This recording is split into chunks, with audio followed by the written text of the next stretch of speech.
എന്ത് ഭക്ഷണമാണ് അടിപൊളിയായിട്ട് വിധു ഉണ്ടാക്കുക? ചായ ഉണ്ടാക്കുമെന്ന് മാത്രം പറയല്ലേ. ചായ മാത്രമാണ് ആകെ ഉണ്ടാക്കിയിട്ടുള്ളതും.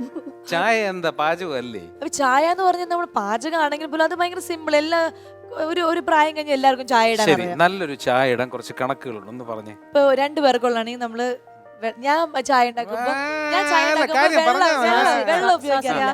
ധൈര്യമായിട്ട് പറഞ്ഞു, ധൈര്യമായിട്ട് പറഞ്ഞു. 2 ഗ്ലാസ് പാലും കൂടി. എത്ര പേർക്കാണ് രണ്ട് ചായ പേർക്ക്. ഇടുന്നത്? 2 പേർക്ക് ചായ ഉണ്ടെങ്കിൽ ആദ്യം എന്ത് ചെയ്യും? വെള്ളം ഉപയോഗിക്കില്ല ഞാൻ. 2 ഗ്ലാസ് പാല് ഉപയോഗിക്കുള്ളൂ. അതാണ് നിങ്ങൾ നല്ല അതാണ് ചായ പലർ- കുടിച്ചിട്ടില്ല. അതാണ് മിസ്റ്റർ, എന്നിട്ട് പാല് മാത്രം ഒഴിക്കും. ചായ ഇടാൻ എന്നിട്ട് പറ്റും. പാല് നന്നായിട്ട് കാച്ചി കുറുകുന്ന പോലെ ആ ഒരു പരുവത്തിൽ ഇങ്ങനെ കാച്ചിക്കൊണ്ടിരിക്കും. പായസമാണോ ഉദ്ദേശിക്കുന്നത്? അല്ല മകനെ, ചായ. നല്ല അസല് ചായ. ശരി. കാച്ചി കുറുക്കിയ പാലിലേക്ക് ഇങ്ങനെ അതിങ്ങനെ തിളച്ച് വരുമ്പോൾ നമ്മൾ കുറച്ച് ഏലക്ക ഇടിച്ചതും കുറച്ച് ഇഞ്ചി ഇടിച്ചതും ഒക്കെ ഇങ്ങനെ ടക്ക് ടക്ക് ഇടുക. അപ്പൊ അതിൽ കിടന്ന് വീണ് നല്ല മണം വരും. കാച്ചി കുറുക്കിയ പാലിന്റെ ഉള്ളില് ഏലക്കയും ഇഞ്ചിയൊക്കെ കിടന്ന് ഇങ്ങനെ വരും. ആ തിളയ്ക്കുന്ന സമയത്ത് നമ്മള് ചായപ്പൊടി ഒരു 2.5 കടുപ്പം വേണമെങ്കിൽ 3 ഇടുക.